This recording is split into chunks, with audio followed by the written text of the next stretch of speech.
नमस्ते दोस्तों।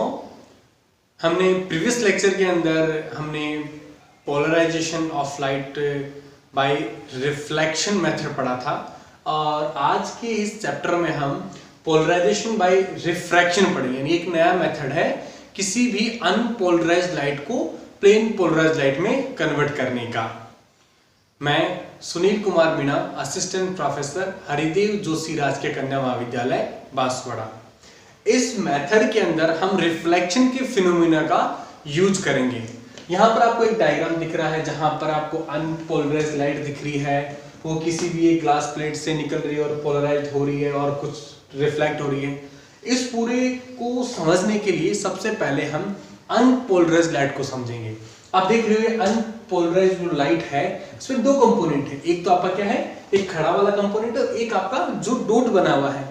एग्जैक्टली तो समझते हैं हम एक डायग्राम देखते हैं जहां दिख रहे हो आप कि यहाँ दो फील्ड है, एक इलेक्ट्रिक फील्ड है और एक मैग्नेटिक फील्ड है। इलेक्ट्रिक फील्ड और मैग्नेटिक फील्ड दोनों क्या है, परपेंडिकुलर है और दोनों क्या है, अलग अलग डायरेक्शन के अंदर है।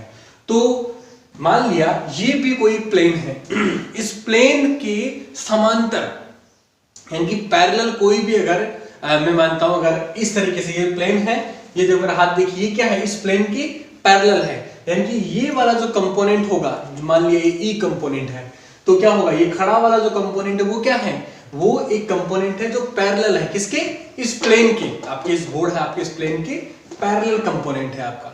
और दूसरा क्या होगा, दूसरा मेरे हिसाब को ऐसे देखिए कि ये क्या है, ये जो कंपोनेंट है वो इस बोर्ड के क्या है, परपेंडिकुलर, यानी कि उसके आर पार निकल रहा है आपका। ठीक है, आर पार निकल रहा है यूं, ठीक है, ये वाला सीन है। ठीक है, तो ये क्या होगा, परपेंडिकुलर होगा। क्या होगा, इस प्लेन के यानी कि बोर्ड के परपेंडिकुलर। दूसरा कंपोनेंट क्या हो जाएगा आपका, ये डॉट वाला। डॉट मतलब क्या है, वो आर पार निकल रहा है। तो आपके कितने कंपोनेंट हुए, दो कंपोनेंट हुए।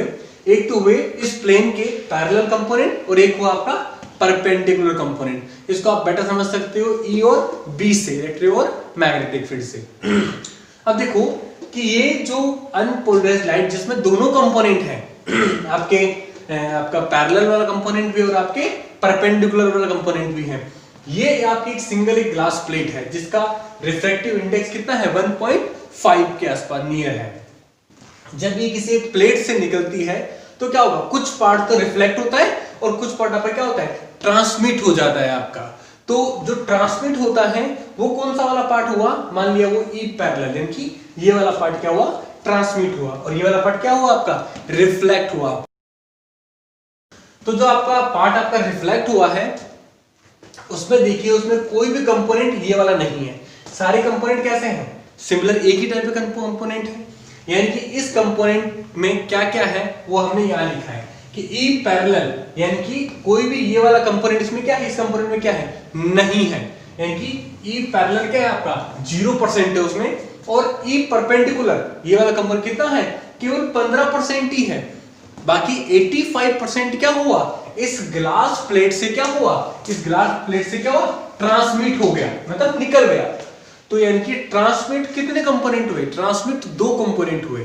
एक तो हुआ ई पैरेलल जो 100% ट्रांसमिट हुआ, और दूसरे साथ में कौन सा कंपोनेंट आया, ई परपेंडिकुलर का 85% पार्ट क्या हुआ, ट्रांसमिट हो गया, और 15% क्या होगा, रिफ्लेक्ट हो गया।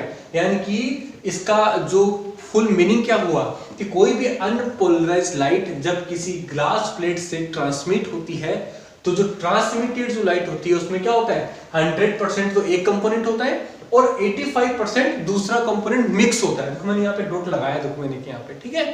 और जो रिफ्लेक्ट होती है उसमें क्या होता है, 15% ही क्या होता है, एक कंपोनेंट रिफ्लेक्ट होता है। लेकिन हमें चाहिए क्या, हमें तो चाहिए पोलराइजेशन, मतलब कि किसी भी एक कंपोनेंट का बच जाना, किसी भी कंपोनेंट का रह जाना। तो हम क्या करेंगे, इस प्लेट को जो है ऐसी प्लेट हम एक और लगाएंगे, तो और फिर क्या होगा, एक और लगाएंगे, ठीक इस डायग्राम की तरह। हमने यहाँ पे क्या किया, बहुत सारी ग्लास प्लेटें लगा दी मैंने, वन बाय वन। क्यों लगाई मैंने, मान लिया पहली प्लेट में क्या हुआ, ये 85% क्या हुआ, ट्रांसमिट हुआ, 15% क्या हुआ, रिफ्लेक्ट हो गया। जब वो नेक्स्ट से होगा तो क्या होगा, फिर अगेन 15% क्या होगा, रिफ्लेक्ट हो जाएगा, और 85% क्या होगा, अंदर आएगा। ठीक इसी प्रकार लगातार क्या होगा, ये वाला जो कंपोनेंट है, कौन सा वाला, परपेंडिकुलर वाला जो कंपोनेंट है, लगातार क्या होगा, रिफ्लेक्ट में आता रहेगा और बहुत एक लंबे एरे के बाद क्या होगा, केवल एक कंपोनेंट बच जाएगा। कौन सा वाला? केवल ई पैरेलल वाला कंपोनेंट बच जाएगा। क्यों? क्योंकि ई पैरेलल वाला कंपोनेंट क्या हो रहा है, रिफ्लेक्शन में आ ही नहीं रहा है। रिफ्लेक्शन में क्या आ रहा है, रिफ्लेक्शन केवल एक ही कंपोनेंट आ रहा है। तो हमने क्या किया, हमने कोई भी पोलराइज्ड लाइट लेने के लिए किसके थ्रू, रिफ्रैक्शन के थ्रू लेने के लिए क्या किया, बहुत सारी ग्लास प्लेटों का एक एरे बनाया, लिखा ना एरे ऑफ ग्लास प्लेट। उससे क्या होगा, उससे क्या होगा कि कुछ पार्ट रिफ्लेक्ट होता रहेगा और कुछ पार्ट ट्रांसमिट होता रहेगा। उसको बेटर तरीके से अंडरस्टैंड करने के लिए मैंने क्या लाइन लिखी है कि 100% ई पैरेलल, यानी कि कोई भी एक कंपोनेंट, ठीक है, ई पैरेलल कंपोनेंट आपका ये है, ठीक है, transmitted but 85 E perpendicular also transmitted, यानी कि जब वो ट्रांसमिट क्या होता है, दो कंपोनेंट साथ में आ जाते हैं। And only 15% E parallel component reflected, और रिफ्लेक्ट कितना हुआ, केवल एक कंपोनेंट हुआ, वो भी उसका भी कितना हुआ, 15% ही क्या हुआ, रिफ्लेक्ट हुआ। और इस प्रकार क्या होता है, इस प्रकार बहुत सारी प्लेटें लगाने से क्या होता है, लगातार वो फाइन होता रहता है, और क्या होगा, एक कंपोनेंट बच जाएगा, केवल क्या बच जाएगा, एक कंपोनेंट बच जाएगा, और वो क्या होगा, reflected polarised light E parallel का एक कंपोनेंट होगा आपका, ठीक है।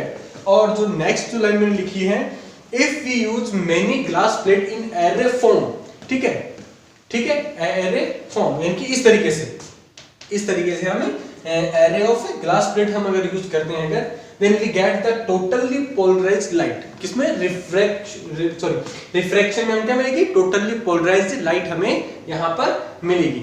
यानी कि आज के इस लेक्चर में हमने एक मेथड को देखा कि किस प्रकार हम रिफ्रैक्शन द्वारा जो है वो अनपोलराइज्ड लाइट को हम लोग प्लेन पोलराइज्ड लाइट में कन्वर्ट कर सकते हैं। Thank you.